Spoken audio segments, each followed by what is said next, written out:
Welcome to the channel all about economic board games. Today I'm bringing you an overview of this game, Smartphone Inc. What a beauty this game is. Now it's brought to you by the designer at the top there, and you got the artist as well just below, and it even says it's an economic board game. Now it plays 1 to 5, so there's the solo option, and it takes about 90 minutes. I'd probably say that's about right really, and you can see it's brought to you by these guys at the bottom as well. Now in this game we are running smartphone companies, and we're CEOs trying to make the best decisions as we try and sell phones across the globe. And this is one big board, and you can see all the different markets we've got here, from North Africa in the middle, the Emirates, Europe, USA, Canada, all of them. And I'll kind of go through how you're going to sell your phones at optimum price, hopefully, and profit, and target these different markets. You'll be getting different technologies at the bottom, hopefully getting the patents first. You got your little cubes, which represent sort of crates of or cargo containers of smartphones, and you're going to be producing them and selling them to the markets, and in the hope of making the most money, which they kind of say is VP in the game, but this here is the sort of money tracker as to how you're going to accumulate that and win, take the win. So the best way to kind of explain this game really is to go through the phases. So I should say there's 5 rounds at the top there, and these are the 8 phases where the black cube is. Here is number 1, and the first thing you're going to do is make your executive decisions, which have a massive influence on the rest of your round. Now you get these 2 pads, you'll have one different from the other, and what you're going to do is make your executive decisions, and you can see on the front and back there's a load of icons which will make a lot more sense shortly. But the key really is you have to cover up at least one of these spots of your board. So you can see we've covered up one spot, doesn't matter where it is, you can turn it any way you want, between 1 and 4. Now why would you want to cover up 4 juicy spots? Well, for each one you cover up you get an extra good produce, which is this black symbol anyway. So if we did this, we've covered up 1, 2, 3, 4, doesn't matter if there's no symbols there, so that'd be 4 products produced, as well as any of these black sort of crates you've got, so that'd be 6 products. Whereas if you only covered 1, you get 1 product produced underneath plus however many you can see on top. So you can choose them any orientation, you just can't sort of put them at weird angles, they have to sort of cover up, and you can't do more than 4. So that's the board. So you're also going to get this sort of screen. Each player gets a screen to hide your decision process when you do that round 1.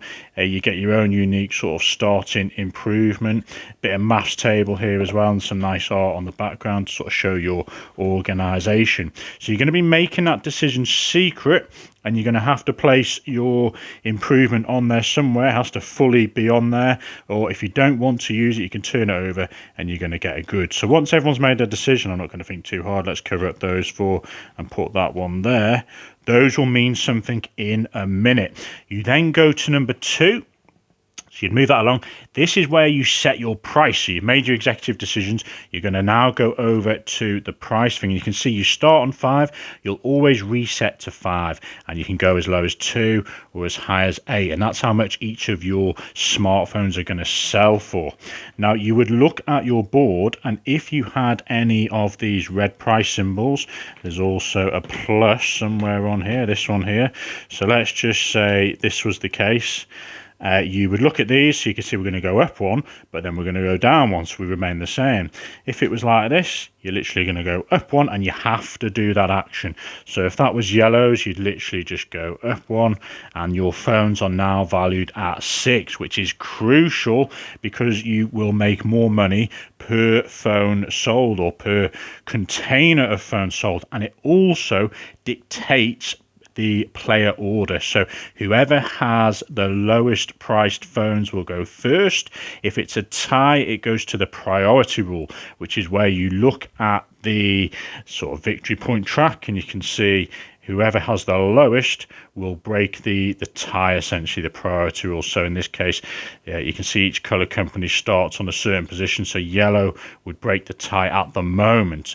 but depends who has the least on other rounds. So that was setting your price. The next thing you're going to do is this sort of little black crate number 3.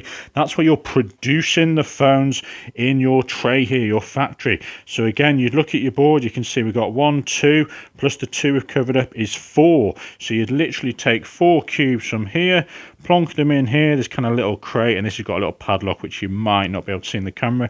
So I'm just going to grab a couple of them, but it'd be 4. So they'd go in there to say it's produced, and that is literally number 3. Number 4 then is this sort of yellow factory symbol. Now you can see at the top that if you did have a yellow factory symbol on your executive decision boards, well, they're called pads, but this is where you make all your decisions. You can see if one of these is showing face up, you get to do that action, which in this case is take one of these available 5 in this game, one of these improvement boards. So let's just say you really wanted to focus on this one, you could take that and you can use it on a future round. If by any chance you didn't have that yellow symbol, you take one of these smaller ones, which are literally an extra good. You can see either side's got a little padlock to show you that you can't put it on here.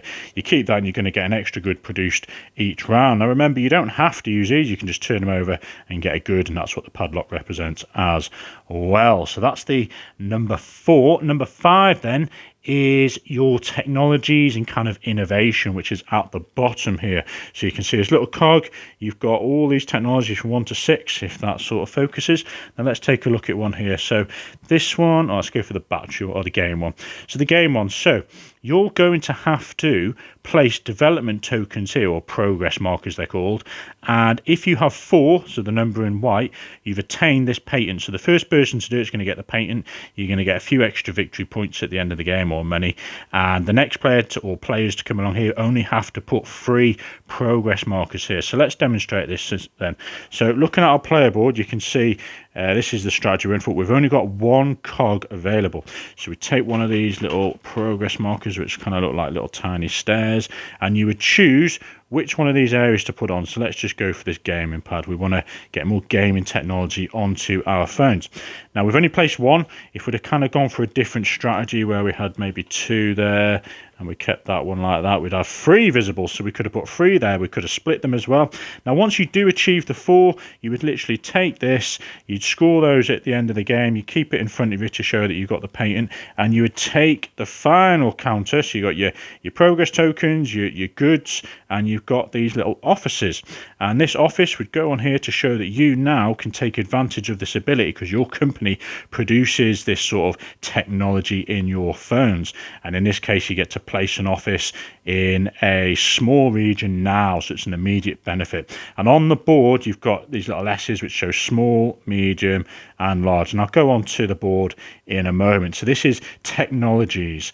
And next up we have this sort of little blue truck symbol for number 6, which is where you're going to spread your wings and take on other markets. So similar to the technologies, you would look instead at the number of blue trucks available. So let's just assume this was the case. Now obviously I've been changing it every time to show you guys what's going on, but once you've made that decision in the first phase, you can't alter this pad, it stays the same. So let's just assume this is what we had.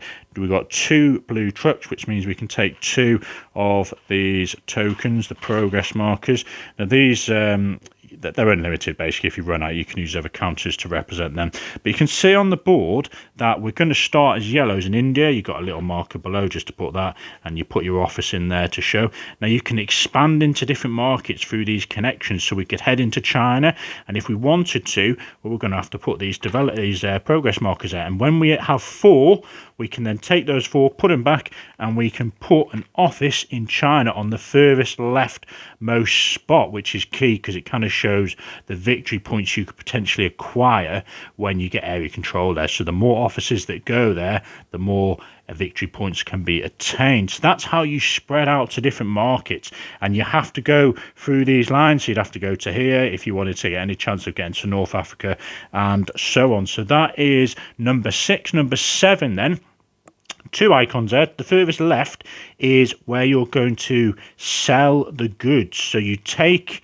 your goods that you've produced, and that's the maximum you can sell this round, and hopefully you produced enough. So you then look at the markets you're in. So currently we're only in India, and you'd work your way from left to right to see if you can meet the requirements of your customers. So these little customers, and this chap wants a phone that is priced at 2 or less. Now currently we went for a 6 pricing strategy, so that means we're kind of outpriced here. They don't want our phone because it's too expensive, and neither do they. So then we work our way along. We don't have that technology. We don't have any of the technologies. We haven't had a chance to sort of progress in any of these yet. But once you do, let's just assume that our price... Oh, sorry, I didn't spot the 6 there. We are priced at 6, so we could do that. So start again then. We can't do 3 because it's too expensive. We can't do 5. But these guys are willing to pay 6, what should we say, dollars for the phone. And we put that there, or maybe it's 6 million in terms of how many the nation of India have purchased. So 6, we can put one there, and we can't do the rest. Actually, I was looking at the wrong one. I was looking at China, wasn't I? That's why I couldn't do it. So India then. So we can do this one, and we can't do the other. So you put that down. You've sold one good to that customer. Now you can't put more than 1 cube on there. Now let's just say we did have the Emirates as well. We managed to put an office here because it was expanded over, and we did have the gaming technology, and we had 4G as well. So if our phones are priced at 6 or less, they are happy. We could put one here because we had a gaming technology, and we could put one on 4G. So you can see that we've got 3 customers we can sell to.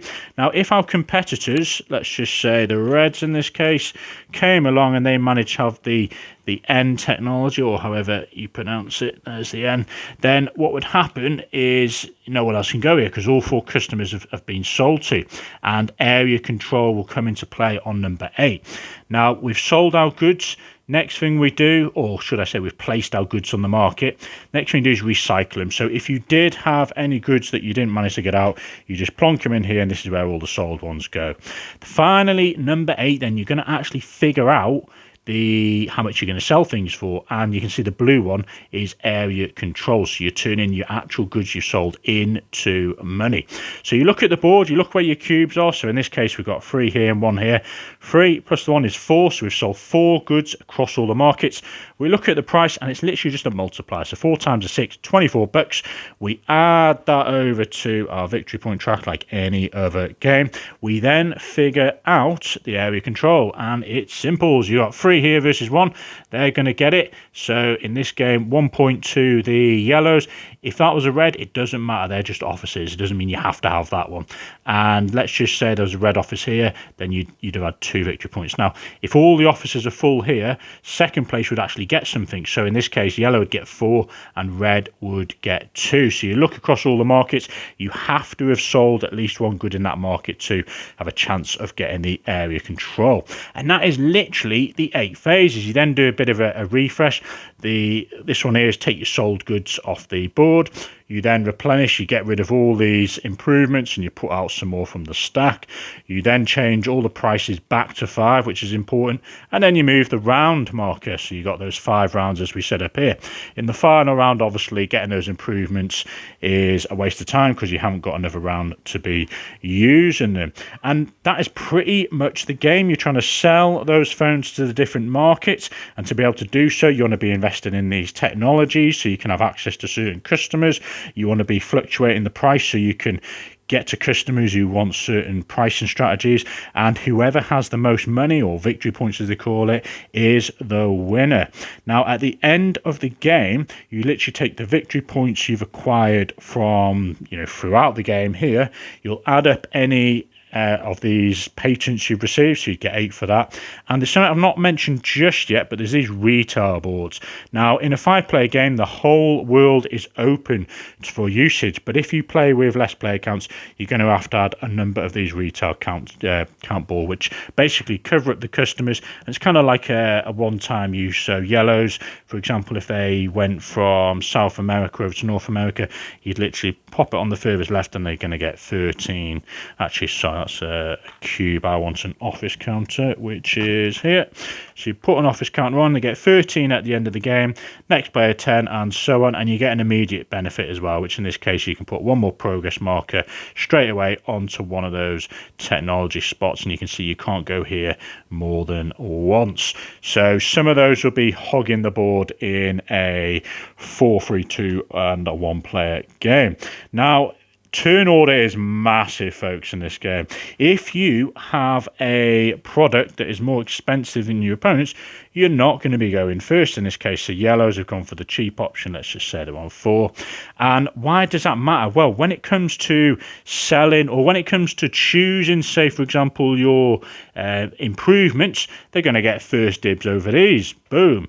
When it comes to placing the progress markers for either of these two, they're going to get first dibs, which might mean they acquire these patents first, or they might get to a market first on the transport one. Selling the goods to the market. So let's just say, for example, yellows, because they got the cheaper price, they go first, and you're both in the USA, and they go, right, I can do the 4, I can do the 5 and the 6, because they don't mind paying 4 for a phone. I've also got these technologies here.